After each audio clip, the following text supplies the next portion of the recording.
আজকে শুক্রবার ইয়ামুল জুমা। হ্যাঁ, আজকে আমাদের রুমের সব কিছু পরিষ্কার করা হচ্ছে। এই দেশে সৌদি আরবে সার পোকা আর সেম তেলা পোকার মতো ছোটো ছোটো জিনিসগুলো এগুলো অনেক ডিস্টার্ব করে। তা আজকে কালাম হ্যাঁ খুব ভালো করে ক্লিন করতেছে পুরা রুম। আমরা এই রুমে 6 জন থাকি। এই 6 জনের ভিতরে কালাম এসে একটি পরিশ্রম করার একটা লোক, কিন্তু শরীরে স্বাস্থ্য নাই। তারপরও কালামের জন্য যারা যারা এই ভিডিওতে দেখবেন সবাই কালামের জন্য দোয়া করবেন, কালাম যেন আমাদের সেবা দিতে পারে। কালকে রাত্রে এফএফসি দেওয়ার কথা ছিল, কিন্তু কালাম এফএফসি দেয় নাই।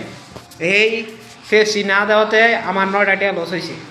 কালাম কিপটা, অত্যন্ত কিপটা কালাম, কিন্তু পরিশ্রম করে আবার মাশাল্লাহ মজার মানুষ, ঝগড়া ফাসাদ করে না। কালাম লোক হিসাবে অনেক ভালো। সে আবার রায়পুরা 2 আসন থেকে ধরো রায়পুরা থানা থেকে সে আওয়ামী লীগ সরকার ক্ষমতায় গেলে এমপি নির্বাচন প্রার্থী। তারা সবার জন্য দোয়া করবেন, আবারও আপনাদের মাঝে আসবেন। হ্যাঁ, সার পোকা মোটামুটি অনেক কমে গেছে আজকের জন্য, মানে কালামের পরিষ্কার পরিচ্ছন্নতার জন্য সার পোকা অনেক কমছে। হ্যাঁ কালাম আল্লাহ।